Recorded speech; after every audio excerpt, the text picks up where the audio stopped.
Welcome back to the Kevin O'Connor Show. Today we are doing one big question for every NFL division with host of This is Football with Kevin Clark. It's Kevin Clark. What's up, Kev? What's up, buddy? It's good to see you. Long time no see. A long time no see, Kev. I'm excited to chat with you today. We're going to talk about your Orlando Magic later today. I know that's the real reason why you're joining the podcast, but That's why I'm here. First we're going to get to the NFL with the season starting 1 week from Thursday. Let's start with the AFC South because I'm watching preseason games. I'm catching up on the NFL, Kev, and I'm watching Cam Ward, the number one pick this year. Yeah. 5 years in college. I watched every pass he threw this preseason. He looked patient, didn't force mistakes, had only one pass that I thought should have been an interception. It was dropped left sideline pass, forced that, but he looked in sync with Calvin Ridley. He made this nasty throw against the Vikings to Van Jefferson, a 17-yard out. He looked off his target. Ball was on a rope. Amazing velocity and accuracy. So I'm wondering, what am I missing here? Like, why is Cam Ward being so under-discussed and under-hyped? Because I thought he looked awesome with the flashes he showed. Couple things about it. Number one, your scouting report is right on. I think last year, the fact that Miami didn't make the playoffs, this is an overarching truth. Very few people follow college football. And what I mean by that is most people say they're college football fans, but they're actually just fans of the team that they went to school up, right? So like, oh, I'm a huge college football fan. No, you're an Iowa fan. Oh, I'm a huge college football fan. No, you're a South Carolina fan. No one sits there and says, and they do, hey, I'm going to watch this 3:30 game, whatever, but you're half paying attention to it. You're not pouring over the depth charts, whatever. And so I think a lot of the games last year for Cam Ward, to get a true appreciation of it, you had to watch a Friday night game against Virginia Tech where he had 2 interceptions, really the only 2 traditional 2 interceptions he had last year. Everything else was him trying to kind of do a circus trick, kind of throwing across his body type of deal. He threw 2 real deal interceptions last year. They're both against Virginia Tech, but then he went on one of the best comeback journeys I've ever seen in the third and fourth quarter of that game, including one where he basically got sacked twice on a play and still threw the ball out to a tight end. So Friday night against Virginia Tech, a 10 p.m., this is no joke, a 10 p.m. Saturday night kickoff against Cal, where I think they scored 35 points in the final 20 minutes of the game or whatever. But that was the game where I was like, holy cow, this guy's going to be an NFL star. Not a lot of people were watching that. Maybe they were watching the highlights. They weren't watching the totality of it. I think that his supporting cast was overrated in a sense that Xavier Restrepo has already been cut from the Tennessee Titans. Jacoby George has already been cut from the Panthers. Damian Martinez, his top running back, was cut by the Seahawks. He was a one-man band behind a really good offensive line and then a second-round tight end in Elijah Arroyo. But I think that a conflation of a lack of team success because they didn't make the playoffs even though they won 10 games, and then maybe misunderstanding how much of the offense last year was him, because there were some big names from a college perspective on that depth chart, but it was him. He was the guy driving the engine. And so every mistake he made last year, with the exception of very few, was basically a bit. Like, it was basically him saying, like, watch this, watch what I can do. And he wasn't able to do it 10% of the time. It ended up being, I think, 6 interceptions on the year. But I've never seen a player like him. And there's I said on ESPN a couple months ago, I said I thought he was the most Mahomesian prospect since Mahomes, and I still agree with that. And part of it for me is Steve Young has this great line about Mahomes he shared on my show a couple of years ago where he said he does the Superman stuff well, and everybody talks about the Superman stuff, but what he really does well is the Clark Kent stuff, which is just hit tight ends really quickly, all that stuff. I think Cam Ward could stand to do maybe 10% more of those sort of Clark Kent passes where it's, hey, I'm just going to hit this tight end, get a first down, and live to fight another day. Oftentimes he holds on to the ball too long and tries to get the 40-yard chunk play. That's been his undoing. It was his undoing against Georgia Tech a little bit in their one loss. They had the worst defense I've ever seen, so that was part of the reason they lost 3 games last year. But I think he's amazing, and I think the Titans are going to win games they shouldn't this year. And I think people are going to wonder why he was the least talked about first overall pick as a quarterback since maybe ever. I'm glad you're seeing what I'm seeing, Kevin. I'm just getting back into the What the NFL draft? And here. buddy, at the draft, if you remember, the Titans take Cam Ward first overall. They show Cam Ward, he puts a hat on or Yeah. whatever. Immediately, the Jaguars trade for Travis Hunter, and they go, "Oh, we have a trade," and then they just stop talking about Cam Ward, and they haven't talked about him since. That's the last time anybody said his name on TV. I mean, like, it's just weird to me as I'm like listening and watching NFL coverage. It's like this dude seems A, great on the field, and B, intelligent off the field. Like he says all the right things about mindset and approach and hard work and approach to the game and a love for football. And I'm looking at the Titans over under at 5.5, and I'm like, I don't know, Calvin Ridley, full season with him. This could be a good connection on offense. I mean, I don't think they're going to be great by any means, but anytime you have a rookie quarterback, but I don't know, man. Like he comes in experienced. He's played for 3 different schools. He's a product of being a transfer in the portal. Like I don't know. I don't know. I think he seems really good, and maybe by the end of the year, as you said, it's exactly as you said. People are going to wonder why was he so underhyped. I want to talk about the portal part of it because I think the portal has been perhaps one of the most important positive developments in football over the past 50 years. And I think people are going to think I'm overstating it. And I'm simply not. Because you think about the fact that last year, I think there were 6 first round quarterbacks, and all but JJ McCarthy were portal guys. Michael Penix, obviously. So all of them had journeys. So there were 3 of them. Michael Penix and Bo Nix being the most notable. Where Jaden Daniels probably the same, but a little bit different. But Bo Nix and Michael Penix did not look like draftable quarterbacks in their first stop. And then they were able to play so much football and, more importantly, find an offense, Bo Nix at Oregon, Michael Penix, obviously at Washington, where they were able to get accentuated. Like that's the whole thing. That's the Belichick line, right? Tell me what they can do, not what they can't do. Go to a place that was going to heighten their strengths, run routes that they were comfortable with, give them an offensive line. I always say geography is destiny for quarterbacks, Kevin. And what the portal's been able to do has been, oh, you know what? It didn't work out at this school. It might work out there. And sometimes it doesn't work. And there's certainly horror stories. And there's certainly guys like Zach Calzada I saw. He's like in the 7th year. He's on his 5th team or whatever. And I keep seeing these guys in their 4th, 5th team. And yeah, that's the downside of it. But in another life, 20 years ago, they just would have sat on the bench and not played somewhere. Okay, that used to happen, and it's fine. Now you're going to a place and you're getting starting reps or whatever.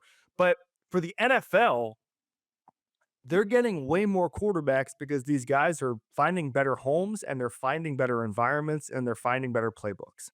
And with Cam Ward, to go from Incarnate Word to Washington State to Miami and improving talent around you at every place and the playbook at every place, it's changing football. It is legitimately changing football. And I don't think like Walter Clayton, I guess, is a good example in the NBA game where he goes from Iona, which is my local school here in New York.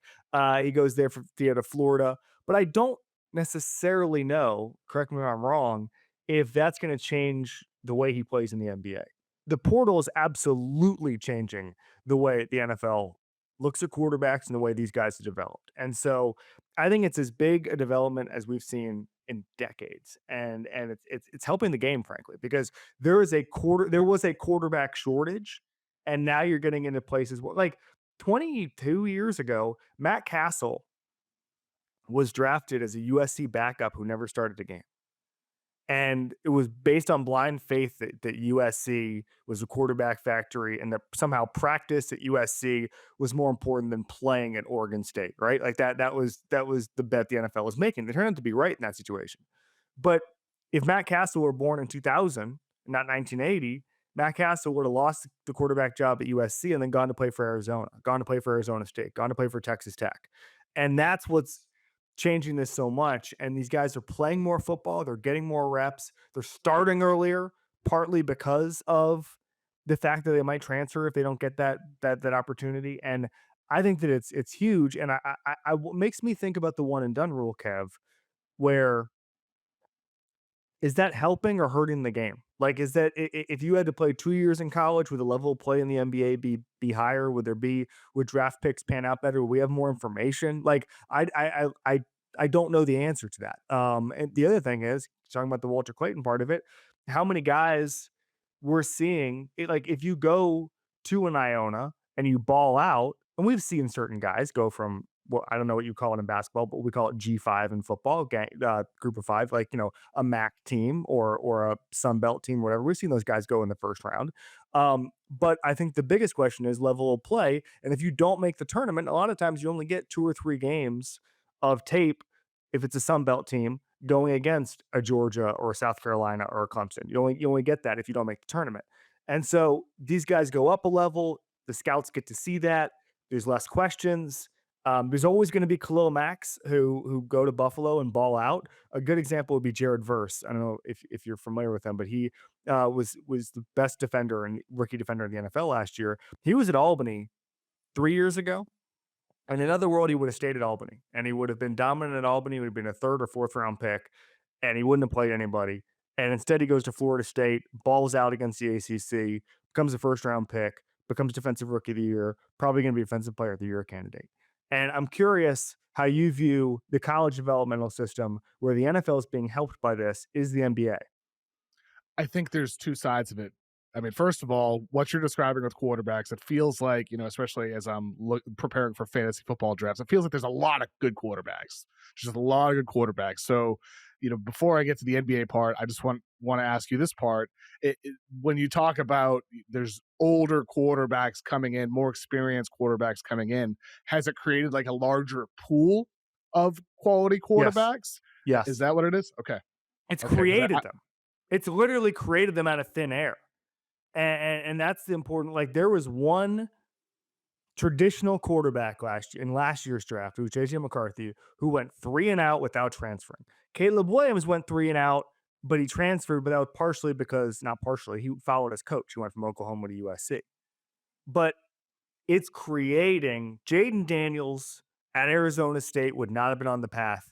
He wouldn't have had Malik Neighbors and Brian Thomas. He wouldn't have had the offensive play calling. He wouldn't have had the best statistical downfield passing season in history. It wouldn't have happened. So it would have been harder to project.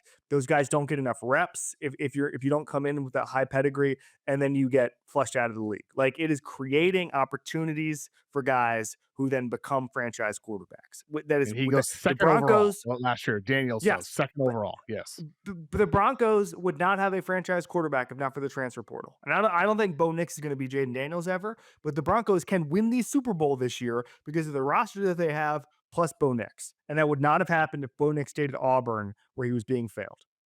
I mean, Nix played 5 years, Ward played 5 years, Daniels played 5 years in college. I mean, Penix 6 years. I mean, really unusual. But like, I think to tie this to the NBA aspect, Kevin, I think it's a really smart point, because with the NBA for years, as long as I've been covering the NBA, I've been doing this since 2013.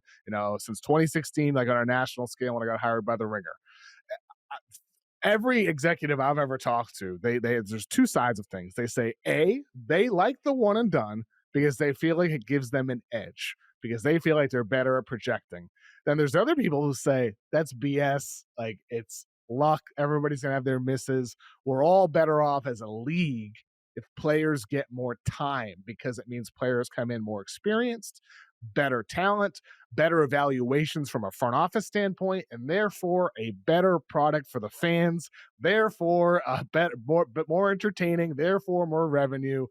And I tend to side with that side of things. And I think that's where the NIL has been beneficial for the NBA, or will be beneficial for the NBA, because this year in the NBA draft was a bit unique because a ton of guys went back to college, more than any other year that I can remember. Like, I had my top 100 ready for the draft guide, and I think like 35 of my top 100 ended up going back to school. So like, a lot of guys went back this year. And so that means next year's draft and the draft after that one, if guys are spending more time, it's going to lead to stronger evaluations. Now, you're always going to get your one and dones. Like in the NFL, Arch Manning would be a high pick without playing it down in college football. Yep. In the NBA, like Cooper Flagg would have been a high pick without playing at all for Duke last Yeah. year. Just like next year, AJ DeBonta would at BYU, he wouldn't have to play. Cam Boozer at Duke, and so on and so forth. Aaron Peterson at Kansas. Some guys are so talented they don't have to play. But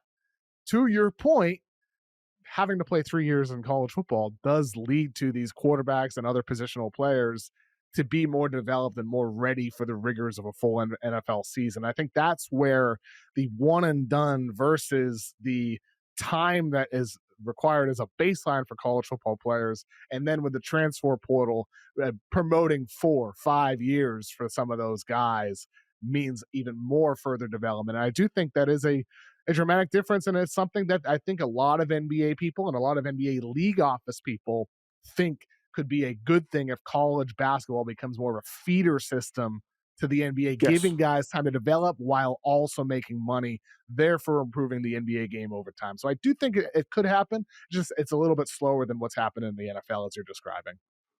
Not just that, I March Madness is one of the best potential star-making vehicles on the planet. The reason I say that is because it used to be. Like, think Walter about how Clayton. famous Carmelo Anthony but also think about how famous Carmelo Anthony Sure. became in 2003 by just having an incredible month that got him into international superstar status.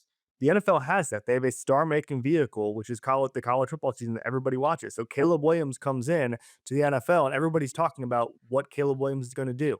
Why is he failing? Like, he's a ready-made superstar, which frankly the NBA doesn't have. Even Cooper Flag, I don't think No, reaches the heights of some of these guys who come in from college now, not a where chance. they play No. huge games, and Arch Manning being a really good example, but you're just seeing Jeremiah Smith at Ohio State, who everybody's talking about as one of the best wide receivers in the history of football going into his second year, and he's got one more year after this. And I kind of think that the more these guys can play in college, and it's been a while. And Zion Williamson obviously was a bit of a cultural phenomenon when he was at Duke, but the problem is the NBA stars are not becoming stars in college, and I think that ends up hurting the popularity of the NBA game. Like, I think I always think I was in my parents a lot, where it's like, do my parents know who XYZ is? And sometimes I'll call my mom and say, hey, do you know who so and so is? And she's a fan. She's a football fan, but sometimes she's not going to know who the wide receiver is or whatever. But I think a lot of times for our parents, like, the way a person gets famous is their team makes the Final Four. And if your best players in the NBA the year before are playing in a big dome in April and everybody's watching it, that only helps the product, not just from a developmental standpoint where you're getting big reps and you're understanding what winning time is and all of that stuff, and the process and everything that goes along with it, but it's also the fame part of it, which I think the NBA could use a little more of.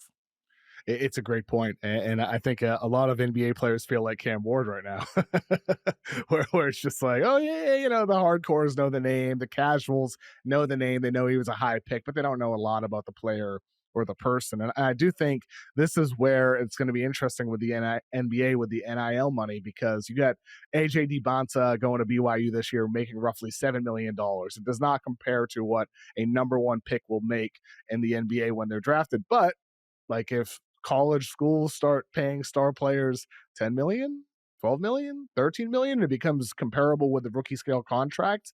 Could these young, talented players decide to have 3 years, living their college life, becoming even bigger stars, as you're describing, getting experience in the Final Four, maybe winning the national championship, spend 3 years, 4 years there, come out ready, and still be, a multimillionaire rather than starting the pay earlier in the pros. I think that's what the NBA would really love to happen. I really do think the NBA wants I what you're agree. describing. Well, let me throw something out here. So the House settlement sets aside $20.5 million for athletic departments, and most people agree that the big programs are going to go over that, but you still have $20 million to play with if you're a Power Four school. And the big X factor here is that there's a bunch of teams, college basketball, that are good that do not have football teams. Georgetown, just thinking about basically the entire Big East, Marquette. Think about those teams as Catholic teams that do not have a football team. If they're able to spend $20 million on a roster, you're going to be able to compete with top 10 slots, aren't you? Like if you're able to say, "Hey, we're going to give one guy $12 million," that's you can get anybody you want. You can get anybody you Well, want. And I wonder what happens at Kentucky? What happens at Kentucky? What happens at Indiana where they have a football team but the focus is on basketball? What happens to that roster? What is already going to be politicking? Um, I mean, I don't. I joke sometimes about this, but like Miami, the focus is on the football team. We got a basketball team. We just hired a really good recruiter in Jai Lucas from Duke to be the head coach. But like, I don't know, like I kind of like I wish you well, but if I find out that we are going to lose two more football games this year because we got a 5-star power forward, I'm gonna storm the gates of the athletic department. Like that's a real thing that the athletic departments are gonna have to choose where their resources lie. And I've heard, Duke right now is paying a quarterback $4 million a year. If they go 20-10 this year and finish fifth in the ACC, is somebody going to go to Manny Diaz and say no more paying a quarterback $4 million a year? I truly don't know the answer to that. yeah, give it all to our basketball team. Same thing with North Yes. Carolina. I'm sure with Belichick there now, you have a great basketball team there, a great basketball history with North Carolina. Well, now you have Belichick running the football team. Could there be some politicking between the basketball and football side of things? All it's going to take is a year where Providence College spends $20 million in a basketball roster. UNC spends $9 million because they have to share with the football team. I think that's when you start to see a sea change. In what way? What way has he changed? Just curious. I think you're going to see more open. So you already see it, right? Like John Calipari years ago was always saying, "Well, the football team gets this, and this facilities wise. Why aren't Yes. we getting this?" Right? You're going to see more transparency and complaining from college basketball coaches, I think, and vice versa, college football coaches. If you're Mark Stoops and you find out Mark Pope is getting more money for XYZ, are you gonna talk about it if you guys lose to Florida this Mm, year? I bet you are. I bet you are. I bet it's gonna become very cutthroat, scarcity mindset. Um, because there is. I mean, like in theory, it should be capped. In theory, you're not supposed to spend more than $20.5 million. And in theory, you are cheating if you go over that, but that's not a real thing in college sports. You're allowed to cheat now. Um, so the unintended consequences of the House settlement are very significant to me. What about baseball? What about LSU baseball? sure. What about Yeah. Miami baseball? They All other really, sports. I think There's most tons of people, sports. yeah, and like that's what one thing about Lacrosse. right, and like one thing that like Texas Tech is paying their football players a lot of money, but they're also paying their women's softball players a lot of money, and they're getting these portal Mhm. people to come to Texas Tech. And I think that's another thing where it's like you're really um team I think the this is hard to say, but like the age of being Stanford where you're good at 25 different sports, I think that might be a thing of the past. I think athletic departments are going to get leaner and you're going to see unintended consequences. And I wonder if the power concentration, especially in college basketball, becomes a little different. Very interesting. Let's go from a young quarterback. That's a good topic. A good young quarterback in Cam Ward to the oldest quarterback and Aaron Rodgers with the AFC North here. Steelers are over under 8.5 wins. I'm looking at this situation, Kevin. I'm seeing top 10-ish defense. They added DK Metcalf, Darius Slay, Jalen Ramsey, and obviously Aaron Rodgers. And I know Rodgers isn't the same, but we've seen Mike Tomlin go to the playoffs with Russell Wilson and Justin Fields, Kenny Pickett, 38, 39-year-old Ben Roethlisberger. I feel like with the changes and additions they've had, and then with Rodgers especially, 8.5 wins feels really low to me. I mean, is this a safe bet? Am I wrong here? Tell me what's going on with 8.5 here. I just had Bear Felica on the show, who's a betting analyst for Fox, a great guy. And he mentioned the Steelers being one of his best bets for the overs. And part of this is that Rodgers is going to be fine, and there actually is a pretty big lack of fine quarterbacks in the NFL. There's these great quarterbacks, and there's a lot of question marks. I think Rodgers is going to be able to throw the ball. He's not going to be able to move like he did 5 years ago when he was winning the MVP. But I don't think that's going to matter. I think he's going to get the ball in the hands of his playmakers, and good things are going to happen. I think the reason I think 8.5 seems low to you is that it feels like a really good team. But to me, if I had to guess, probably going to win 9 or 10 games. And then you're kind of sweating that bet, right? Like you're kind of sweating, hey, I hope there's no, game where they fumble 3 times in December. Like I think you're going to be sweating 8.5, and that's why I would stay away from that bet. I think it's a 10-win team. Interesting. So you'd pick the over, but I'd be sweating the over, is what you're saying. Yeah, I think they're going to be sitting at the type of team that's going to be sitting at 8 wins going into the final 2 weeks of the season. Okay, I see. Okay, understandable. And yeah, Rodgers does not seem the same. Tough division. Bengals are good. The Ravens are probably going to win the Super Bowl in my book. AFC is really deep. Some of the names are bigger than the production at this point. I think Jalen Ramsey's good, not great. Not quite the same anymore. Like Rodgers. I don't have a lot of conviction. Yeah, I don't have a lot of conviction on the Steelers, other than they're going to be the same team they always are. We didn't see Rodgers in preseason. Can you tell me, like, is there any chance now, another year removed from his injury, like maybe he's not panicking in the pocket anymore? Like, could he be back closer to his prior? Yeah, it's not about panic. He can't move like he used to, and so like that's the issue. Is that like he used to be able to buy time and then sling it down the field. He can't buy that kind of time anymore. So you saw last year, second quickest release of his career last year. He was just getting the ball out really quickly, which can work, especially if you have playmakers. We'll see what the offensive line is all about, but it's not as it's not as good as the Packers when he was winning the MVPs. So I think he's going to get the ball out really quickly. I think you're going to see a lot of tight end usage, a lot of some deep shots, because he was able to get rid of the ball quickly with deep shots last year. Probably be able to see a little bit of that this year, especially with DK Metcalf running vertical this year. But I don't think he's going to be like an MVP candidate. He's going to be the 15th best quarterback in the NFL, which can get you to 10 wins. All right, the AFC East, you spent time at Buffalo Bills training camp. Did you learn anything that either makes you more or less confident that this year the Bills get over the hump? They're going to win the division. I'm pretty sure your Patriots are going to finish second in the division. Yeah, just thinking about it out loud. Let's go. You know what surprised me since moving back to New England, Kev? There's a lot of Buffalo Bills gear in stores. Like, there's a lot of Josh Allen T-shirts. What are we doing? In the front. I know. It's kind of disgusting, to be honest with you. I mean, we just forgetting about 2 decades of constant success and constant winning. There's a lot of Josh Allen T-shirts. There's a lot. I tell you what, there's a lot.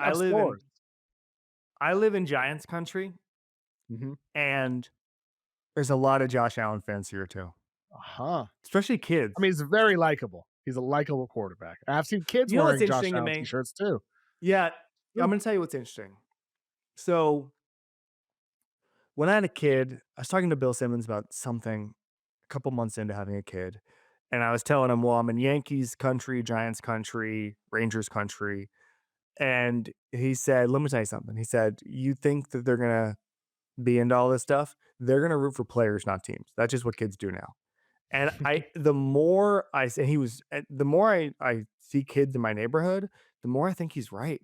Like they don't, like, there is like an undercurrent of like Yankee fandom and Giants fandom, and there's still kids who go as Tommy Cutlets for Halloween and stuff.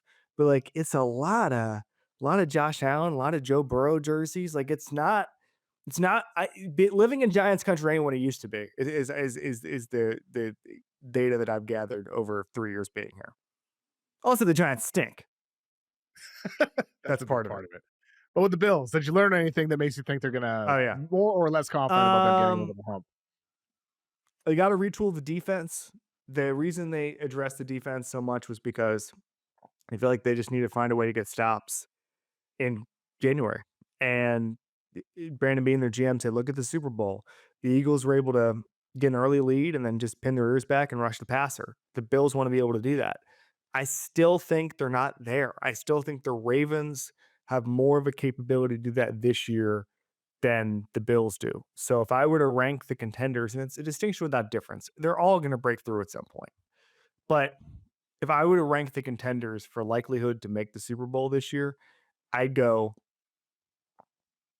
Ravens 1, Chiefs just behind them, Bills just behind that, and then probably like the Texans. But the funny thing is the Texans have a bad offensive line, but like I just had Sheila Kapati on the show last week, and it's like the Texans have an amazing young quarterback and a top 5 defense. And it's like, wait, why are they not going to win the Super Bowl again?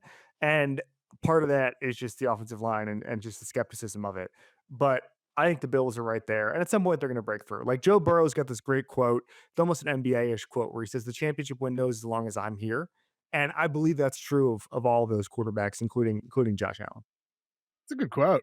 It's a confident quote. I like that quote. I might, correct. He's correct. Need like Anthony Edwards to steal that this season for the Timberwolves or something. Well, like that's how I view my quarterback tiers, which is who props open a championship window wherever they go. And like how many guys, I'll put it to you, how many guys in the NBA can go to the Wizards right now and prop open a championship window? What's the answer? It might be 0. It really might be 0. Really? I think it's 0. We're putting Giannis on the Wizards. No, we're putting Giannis on the Wizards. No, I don't. It's 0. I don't think you can put Jokic on the Wizards and they're a championship contender. I think they are a finals. Are you contender. really? I don't think the Wizards stink. They're so young. No, I think you put Jokic on the Wizards. They're like in the East Finals, but they're losing to the Cavaliers, a deeper team. And this is the thing. This is what happened last year. OKC, Indiana, Boston the year before that. In the NBA right now, you need 7, 8, 9 guys. It's not just one star anymore. It's not just about your top 2, top 3, and then a bunch of league minimum guys like the Heatles in the early 2010s, where it's LeBron, Wade, and Bosh, and then a bunch of dudes on the league minimum. It's not like that anymore in the NBA. So I think you can't put Jokic on the Wizards and expect them to win the finals. What seed does Jokic get? The East is so bad. They're probably like a 5 seed, 3 or 4 seed. I mean, I think Cavs and Knicks would be ahead of them. Your Magic probably ahead of them as well. So the Wizards plus Jokic, I would not pick them to win the finals. So the answer is 0.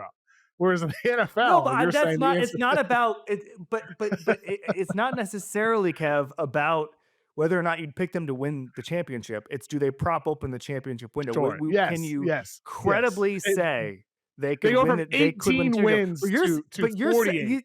It sounds like you're saying 0. But I don't. But 48 isn't a championship contender for me. What I'm saying is I have Mahomes, Allen, Burrow, Lamar Jackson, Jaden Daniels.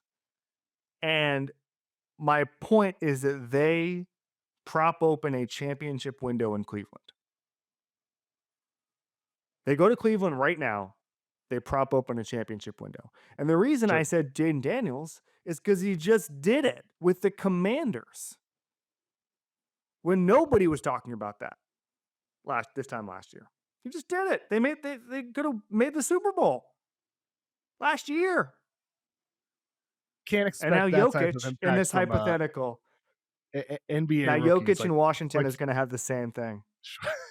Flag is not going to do to the Dallas Mavericks what Jaden Daniels did to the Washington Commanders. It's just impossible in the NBA, unless you're. But part of that is what we're talking about with the quarterback, with the advancement in quarterback play in college. Sure, these guys come in more ready because they played 5 years of college ball. It's like Tim Duncan at the coming SEC, in which is 4 years of college. He comes in Spurs, but championship. CJ Stroud, and Jaden Daniels, their proof of concept is torching a high-level SEC defenses.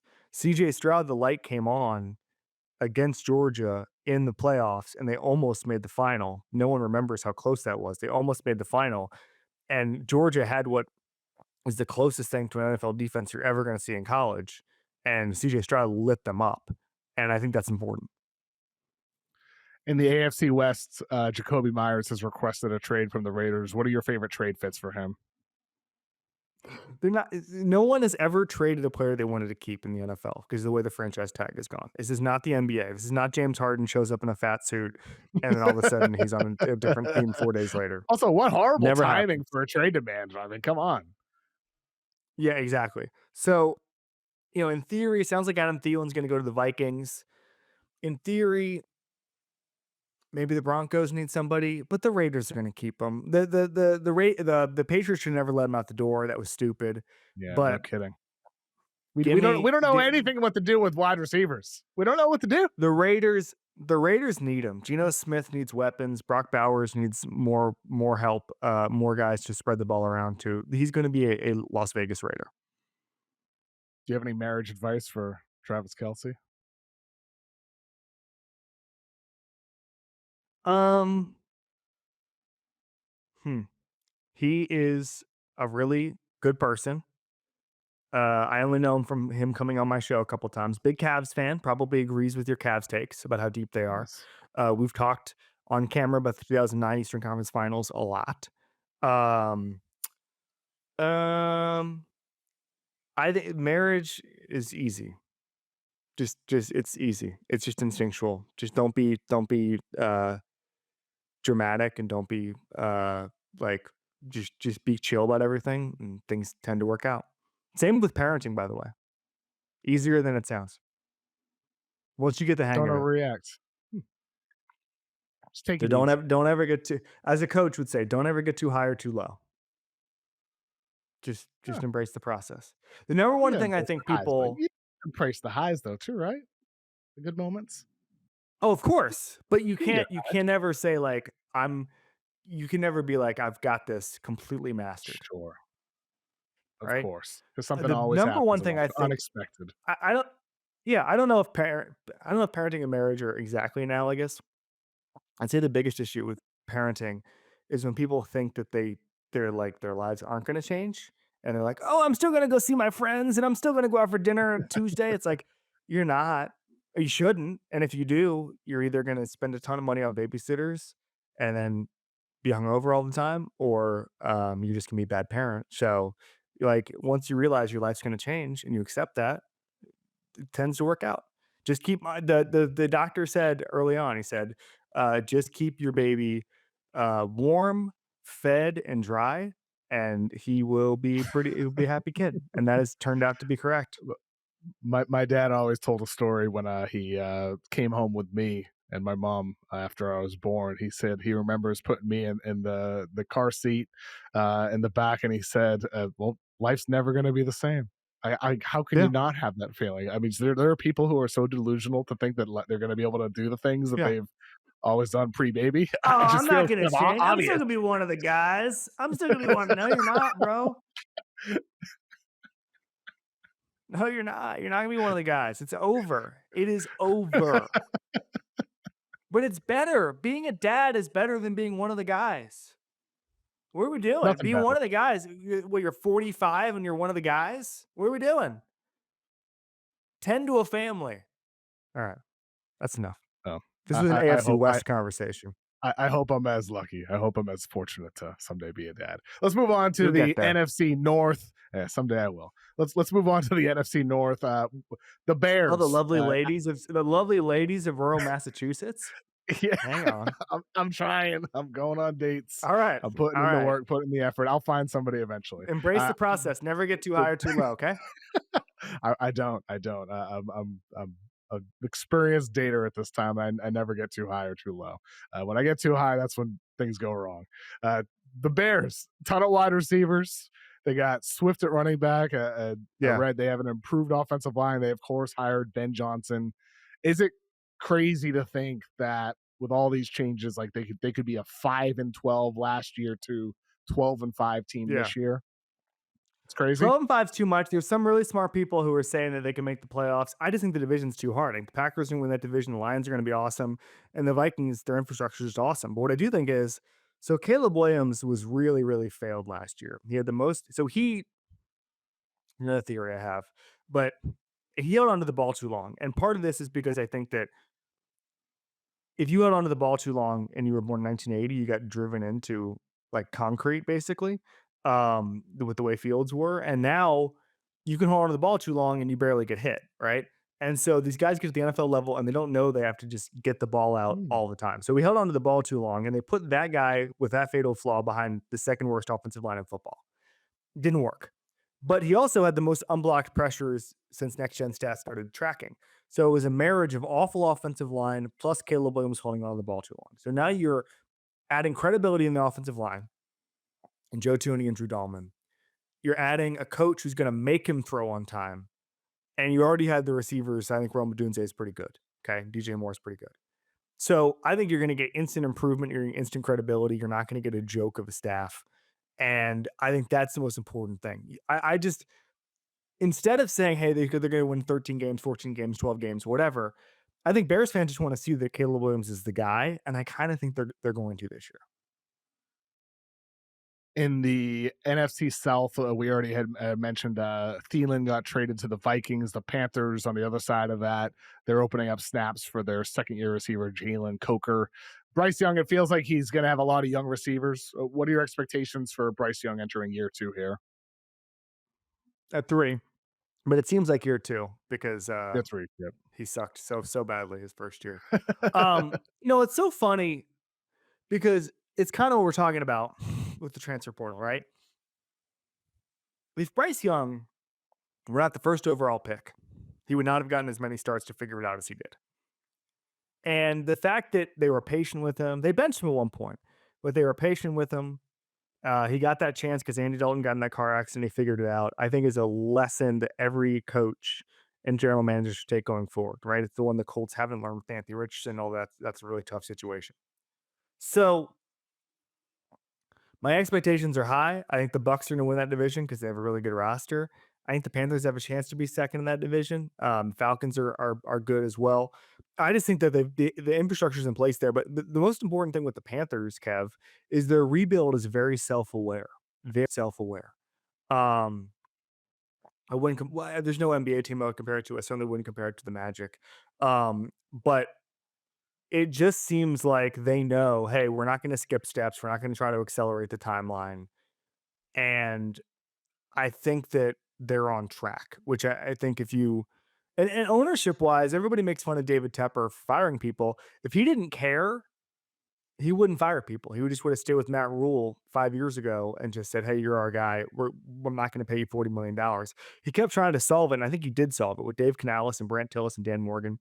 So I think in general, kind of what I was saying about the Bears, Panthers fans just want to see they're on the right track, and I think they will. NFC West, Niners, last 8 years, they have the 9th most games due to injury on average. Last year, they had the most missed games, and this year, they have a ton of injuries already. Is their season over before it's even began? So I kept getting in debates with people, and they kept saying, well, the Niners were so injured last year. Well, the Niners were old. They are old. They got a lot of veterans. They got a lot of second and third contract guys on the team. And that's what happens. They get old. They get hurt. And they got unlucky with some of these injuries, and some of them were younger guys. But when you have an aging roster in the NFL, you run the risk of everybody getting hurt. It's very expensive. They need to rely this year on their young guys because of some of the expensive guys coming off their books, getting rid of Deebo Samuel. Brandon Ayuk is a bad contract that we saw manifest itself last year. So they got to hit on their draft picks. The one thing that complicates it for me is I thought it was open and shut this year, Kev, with the Rams, because I thought that the Matthew Stafford return paired with how good that defense is and can be with the young players, plus Devontae Adams opposite side of Puka Nacua. I'm so revved up that my AirPod just fell out.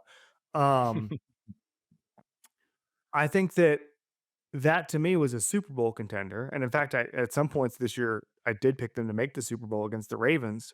Then Matthew Stafford has his back flare up, which is the most unbelievable thing I've ever seen as far as they don't want to give you any updates. He's got a portable back cryogenic chamber that is wheeled into the facility. There's all sorts of weirdness with it. So all of a sudden the Niners window swings right back open because it was closed because the Rams are going to win that division. All of a sudden the Niners window is back open. I think any of those teams have a credible case to win double-digit games. And if the Rams don't run away and hide the division, which they won't if Jimmy Garoppolo starts 5 games, I don't know, it becomes very interesting. And last division here, NFC East. Philadelphia Eagles, of course, with the Super Bowl last year. Jaden Daniels, you mentioned him earlier, turned around the Commanders. They go 12-5 last year. Is there any chance at all, like we see the Commanders win the division this year and be the best Yeah. team in the NFC? You think so? So the Eagles, if they're healthy, the Eagles are the best team in the conference. The roster is too good. Howie Roseman, almost like an NBA GM. He's so good at addressing problems before they happen. Probably like a Sam Presti, if I were to guess.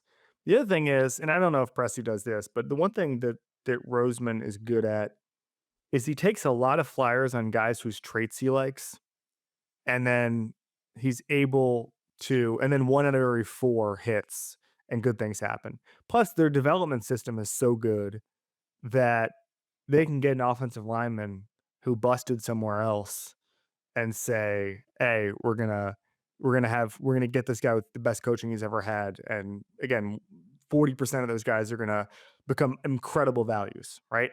That's part of why they're always so good. But Jaden Daniels, to me, has a higher ceiling than Jalen Hurts. That offense has the capability to have a higher ceiling than the Eagles' offense, depending on, and Saquon was so amazing last year. We'll see kind of how his usage develops this year. AJ Brown, if he's healthy, can be one of the best receivers in football. So we'll just see how that develops. But like Jaden to me was unbelievable and left meat on the bone as far as the deep ball. He was one of the best, most efficient deep passes we've ever seen at the college level. He was not that at the NFL level. So he's got a step to take in that regard.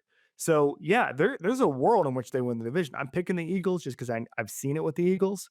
But yeah, that's not crazy at all.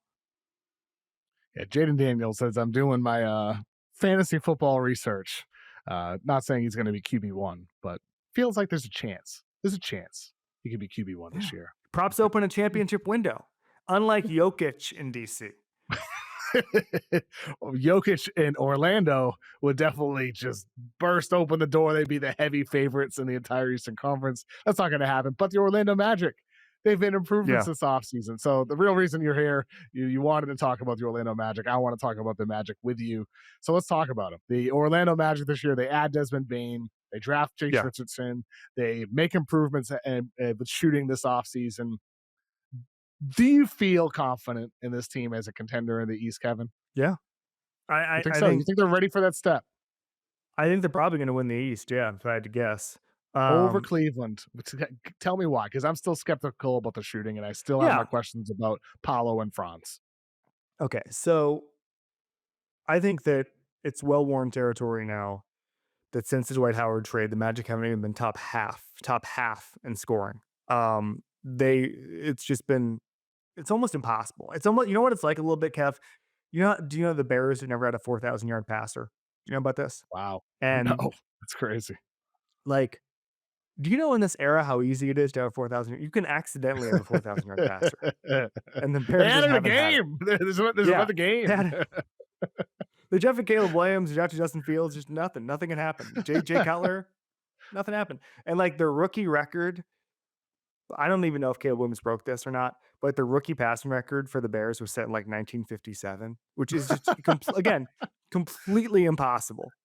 And but the Magic, it's like they just haven't even accidentally had a good offense, even despite the fact that they've had good players in the way Paolo and Franz are developed. It just hasn't happened. The defense has been incredible. We know what Suggs can bring you. We know that Mosley got those guys to defend in a really impressive way. But the issue has always been shooting. And now you add the best catch and shoot 3-point artist in the sport. And how many open buckets is he going to get with the way Paolo drives, with the way Franz moves? I just think that offense is going to hum.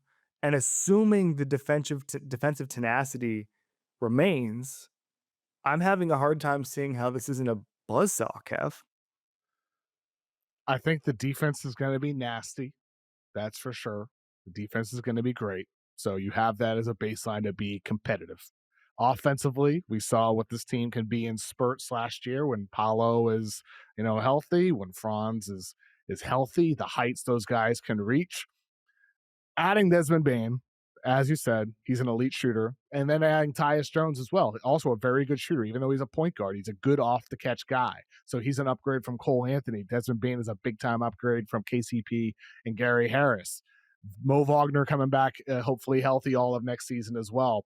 To me, I still think if I'm the Magic, if I'm their front office, I still want to add more shooting, unless Franz Wagner and Paolo Banchero, like they finally figure it out as 3-point shooters. To me, that is the key to this team being what you think they can be, is Banchero doing a hell of a lot more what he did in the first round last year.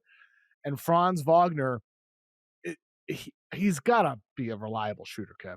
Like he has to be a reliable shooter, and like that's the thing. One of the things I'm watching for this month in Eurobasket is Franz Wagner has been very up and down for him in the games prior to the Wednesday when the games are beginning in Eurobasket. I want to see him shoot well. Like he's got the yips or something. He's an elite free throw shooter. He's got great touch in the paint, but he can't shoot from three. And so if you're 2-star players, you've got questions about the both of them as shooters.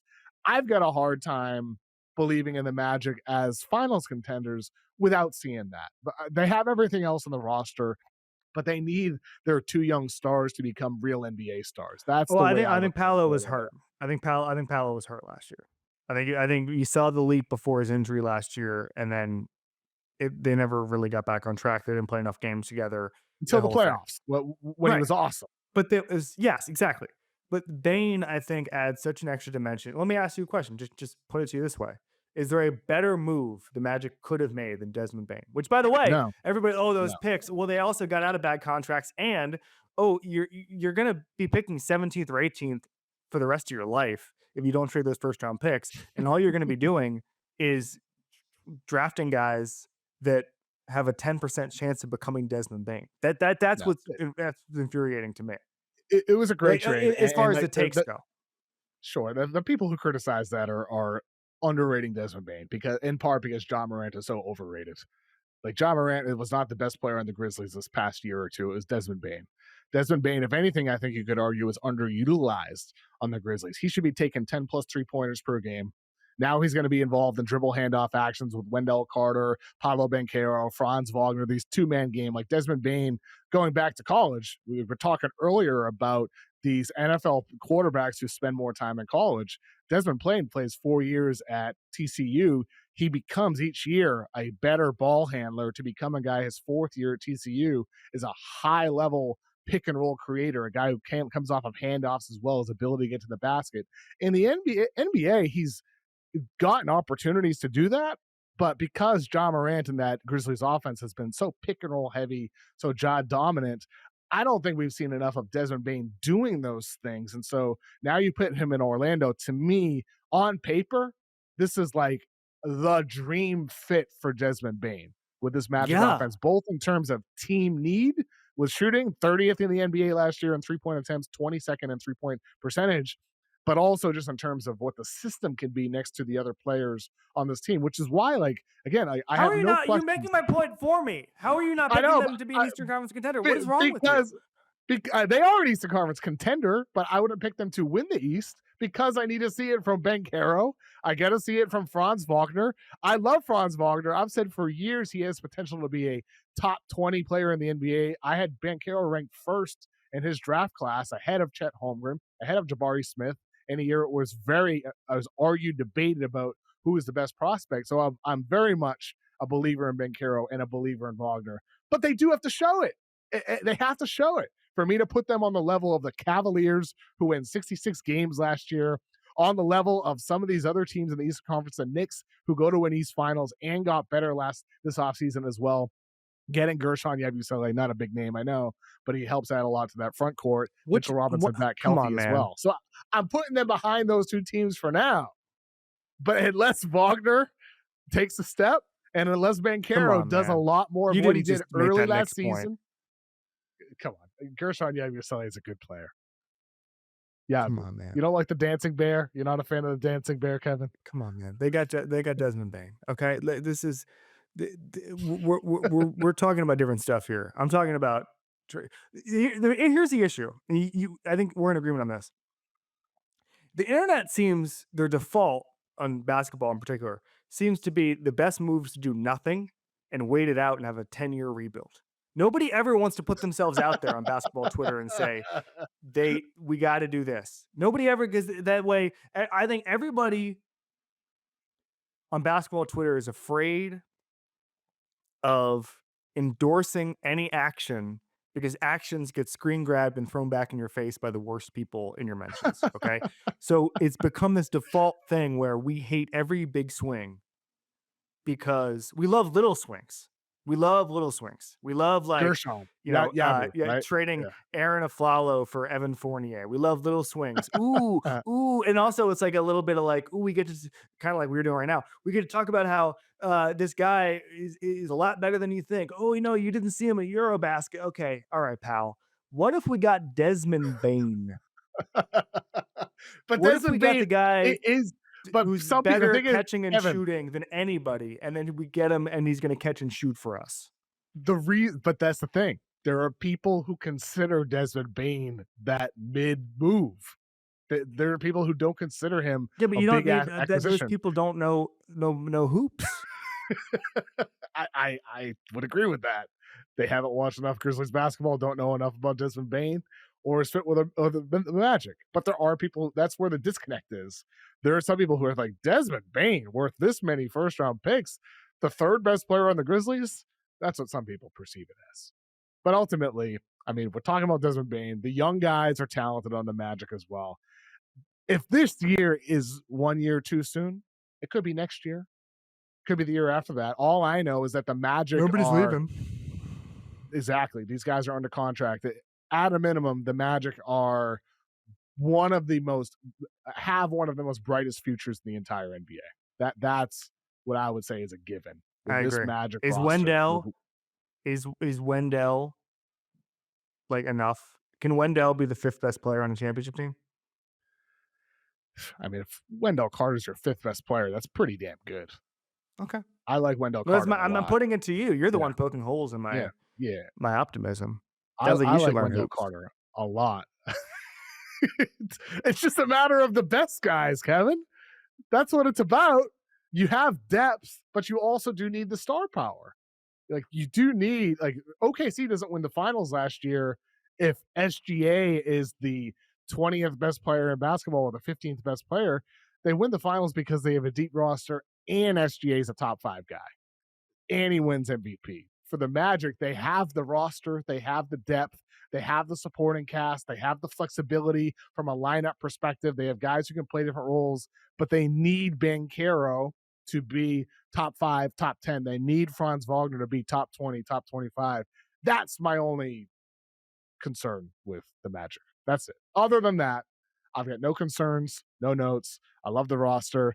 I just need Banchero and Wagner to become good shooters and take a leap as stars. That's all. That's it. What's the bet? What bet are we making? You got to give me good odds. We'll do it off. Yeah, no, we do need good odds for you to. You're picking Magic to be in the finals. I'll pick them to be in the East. Yeah, that's your pick, right? To represent the East, not necessarily to win it, but to represent the East. I said it on First Take. I said it on biggest show on TV. I'll pick them to lose in the second round. How about that? Oh, lose in the second round. That's a disaster. Yeah. That's a disaster. I'm glad you're pivoting. I'm glad we talked more about football in this episode because that seems like it's more your speed than hoops. Hoops might not be for you.